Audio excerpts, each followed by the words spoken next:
bagi seorang wanita, manakah yang lebih afdal, ada solat di rumah ataupun di masjid? Adakah hadis-hadis ataupun dalil yang berkaitan dengan perkara tersebut? Alhamdulillah, muslimah kita bertanya, itu hak mereka. Kalau dia tak tanya, mungkin orang lelaki-lelaki tak apa nak tanya kak. Isu solat wanita, mana yang lebih baik, di rumah atau di masjid? Memang terdapat dalam hadis Nabi SAW sebut salat bagi wanita itu baik di rumah dia, bahkan dalam rumah dia tu lebih baik daripada di luar. Itu memang jelas. Cuma hadis ini dicampur dengan satu hadis lagi. Nabi mengatakan la tamna'u ima Allah masajid Allah.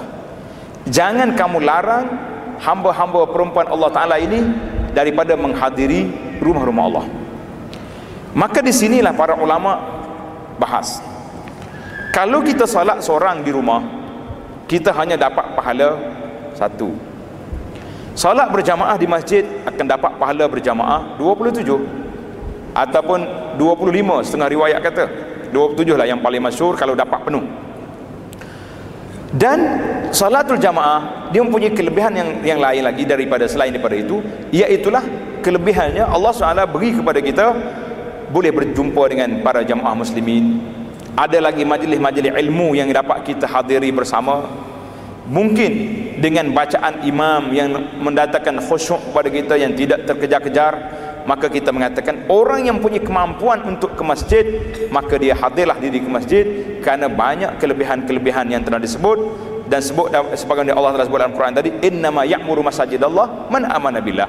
Orang wanita juga perlu nak juga mangkap darjah orang-orang yang mengimarahkan rumah Allah dengan syarat-syaratnya. Kata ulama, mereka tidak pergi dengan berhias, tidak pergi dengan apa ni, melanggar perintah syariat, pergi dengan cara yang betul. Maka kita mengatakan wanita yang dapat hadir ke masjid lebih baik disolat di masjid dengan kelebihan-kelebihan tambahan yang banyak.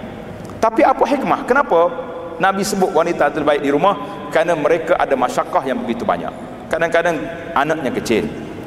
Kalau Nabi SAW letak wanita macam laki-laki juga kena pergi ke masjid, sehingga sebagian ulama mengatakan salat jemaah ni bukan fardu kifayah tapi wajib di masjid, agak berat. Apalagi kalau salat Jumaat, wanita kena hadir Jumaat. Tuan-tuan bayangkan berapa kali ganda masjid kita kena buat, mungkin 10 tingkat tak muat. Dia kata dia boleh pergi, habis anak nak tinggal kat siapa? Tinggal kat bibi pun nak pergi masjid juga. Jadi kena bawa ruang salat wanita, kita kena buat belakang masjid dia punya nursery untuk jaga anak-anak. Jadi banyak cerita.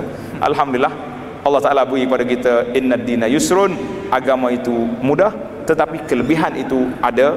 Jadi kita jamak di antara dua pandangan. Orang wanita yang dapat pergi ke masjid, hadirlah diri ke masjid, kerana banyak lagi nilai tambah yang ada di sana. Wallahu a'lam.